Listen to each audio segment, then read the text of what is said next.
by this Congress. He's a Republican.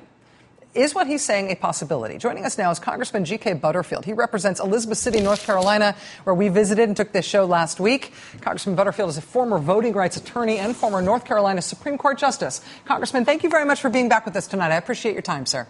Thank you, Rachel. It's good to see you again.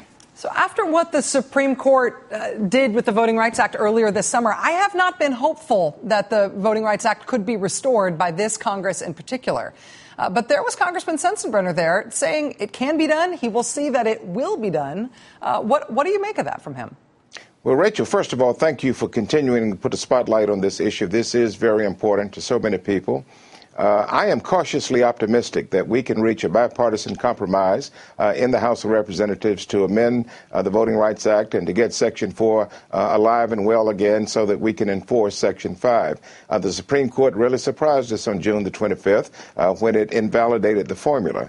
But thanks to Congressman Sensenbrenner and hopefully Congressman Eric Cantor and others in the Republican conference, we're going to cobble together a bipartisan compromise, and we're going to get this thing amended before the end of the year.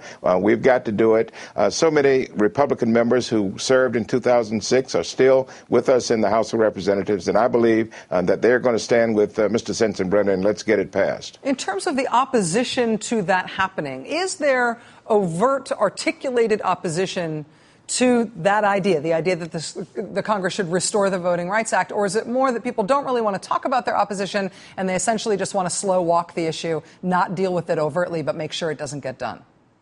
Well, there are clearly differences of opinion in the House of Representatives, but it takes 218 votes to get anything through the House. There are 233 Republicans and 202 Democrats, and we're looking for 218 votes. I can assure you that the Democratic caucus is prepared to vote almost unanimously to amend Section 4. And so we only need perhaps 20 or 30 Republican votes in order to reach the 218 threshold. We've got to get Section 4 behind us because we cannot afford to see voting rights eroded throughout the South. We fought too hard for these gains over the last 30 years, and the Voting Rights Act has been our protector. And I can tell you the Congressional Black Caucus and the others of us in the House are ready and willing and able to put together a compromise to get this reauthorized. Your state, North Carolina, has become, along with Texas, a bit of a poster child for what the states would like to do if the Voting Rights Act does not constrain their behavior. With the way the state have moved so quickly after the Supreme Court's action to institute policies that nobody thinks would have been allowed to go forward had the Justice Department been responsible for pre-clearing those policies. What do you think is going to happen in your state in terms of the pushback that we're seeing now against the changes to voting rights that have happened both in law and in policy? Well, there's outrage and pushback all across North Carolina, not just from African-American citizens, not just from students, but forward-thinking people of goodwill.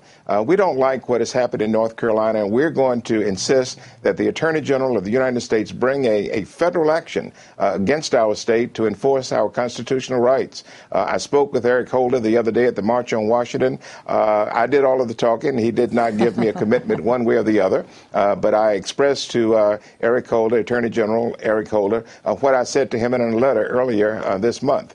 We must have federal action, and we must have it now. He correctly filed an action in the state of Texas for the same reasons that we must do it in North Carolina. If not, this Republican majority is going to become a tyranny in our state, and we don't need that. The policies that they're beginning to enact in the North Carolina legislature are just draconian. They declined the Medicaid expansion, unemployment insurance. They've gutted public education.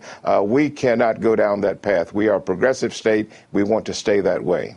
Congressman G.K. Butterfield, Democrat of North Carolina, representing a beautiful corner of the eastern part of the state, which I was able to see last week. Congressman, thank you very much for your time tonight. And thank you. Thank you.